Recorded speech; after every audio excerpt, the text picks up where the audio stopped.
Baik, kita akan mulai dengan ADAGRAD. Ini merupakan algoritma untuk adaptive learning rate. Jadi di ADAGRAD ini idenya adalah kita ingin mencoba mengukur suatu gradient berdasarkan root ya. Jadi akumulasi gradientnya. Lalu kita pangkatkan dua, terus kita tarik akarnya ya. Kita lihat perubahannya dari akumulasinya. Dan akumulasi itu akan menentukan learning rate-nya.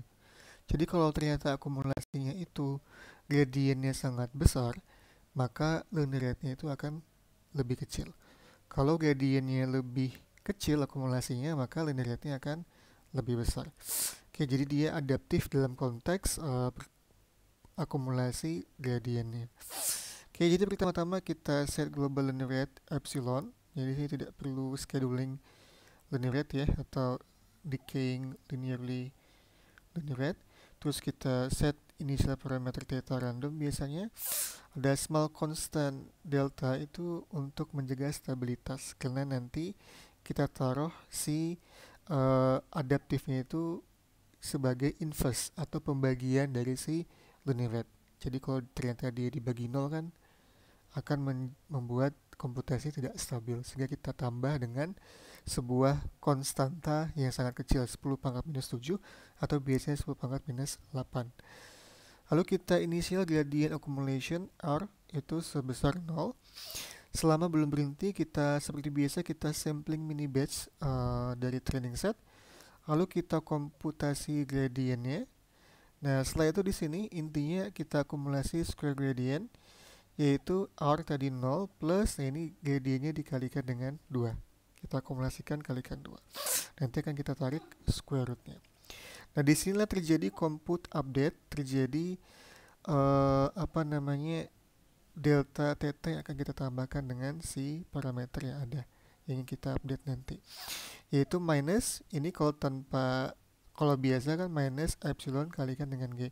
Di sini epsilonnya kita tarik inverse untuk dibagi sehingga dia akan berkurang berdasarkan akar dari si rootnya. Kelihatan ya, jadi kalau misalnya si R-nya itu tinggi, maka epsilonnya akan kecil. Kalau R-nya kecil, maka epsilonnya lebih besar daripada yang R-nya tinggi. Dan kita tambahkan delta sebagai numeric stability. Setelah itu kita update theta-nya berdasarkan delta theta, dan seterusnya hal tersebut akan berlangsung. Oke. Dari sini kita lihat bahwa epsilon atau linear rate itu bekerja secara adaptif berdasarkan akumulasi gradient yang ada. Nah, algoritma selanjutnya itu adalah RMS probe. Masalah di ADAGRAD itu kita mencoba mengakumulasikan terus-menerus. Oke. Nah, di RMS probe itu mencoba menghilangkan akumulasi dengan gradient yang sangat lampau atau yang mungkin yang paling pertama kali gitu ya, sehingga kita mengambil sebesar proporsinya saja. Perbedaan ADAGRAD dengan RMS probe itu ada di bagian sini, accumulate square gradient. R-nya itu kita kalikan dengan P atau decay rate. Oke, nah yang G-nya tadi kita ambil 1 minus P. Misalnya kita set P-nya itu 0,2, maka kita mengambil pas gradient lampaunya sebesar hanya 20%-nya saja. Lalu sisanya 1 minus P, berarti 1 minus 0,2 menjadi 0,8. Kita ambil 80% dari pangkat 2 gradient yang ada. Lalu kita update seperti biasa, seperti di ADAGRAD, dan kita update bobotnya. Oke, jadi itu perbedaan ADAGRAD sama RMS POP. Nah, selanjutnya yang sangat terkenal yaitu ADAM. Jadi ADAM ini menggabungkan antara momentum dan juga RMS POP ya. Dan di sini kita lihat terdapat step size epsilon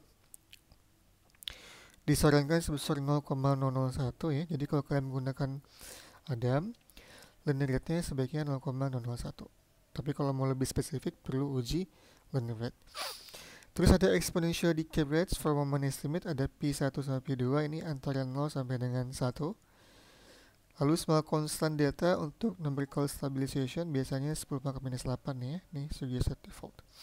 Initial parameter. Kita set S-nya 0, R-nya 0, lalu T-nya 0.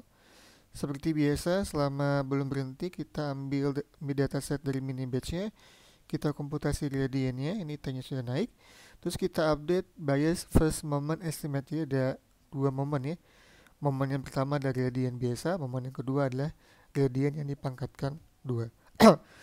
S ini ya, dengan P1 tadi decaying rate-nya untuk S, P2 decaying rate-nya untuk yang R. Jadi S itu cuman G, di sini yang R itu G-nya pangkatkan 2. Lalu kita koreksi. Nah, Adam itu punya koreksi bias dari yang momennya.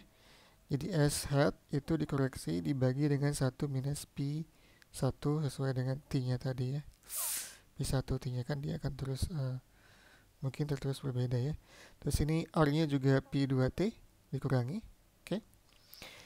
Dan di sini baru kita komputasi gradiennya, perubahan deltanya itu minus epsilon dikalikan dengan S. S ini adalah hasil dari akumulasi gradien atau momentum yang biasa kita gunakan di algoritma momentum untuk optimasi deep learning. Cuman di sini kita bagi, ada perbaikan dengan R plus delta untuk adaptive linear rate-nya tadi. Baru kita update theta-nya. Oke, seperti itu untuk Adam. Jadi Adam, Hermès-Swap dan juga Adagrad itu merupakan algoritma yang dikhususkan untuk membuat linear rate-nya sifatnya adaptif, dan kita bisa lihat historinya dari Adagrad ke Hermès-Swap dan juga ke Adam. Dan Adam ini disebutkan dia stabil terhadap hyperparameter gitu ya. Jadi saran saya kalau kalian pengen menggunakan optimizer, silahkan bisa tes Adam dulu sebagai baseline-nya. Oke, sekian untuk video kali ini. Terima kasih.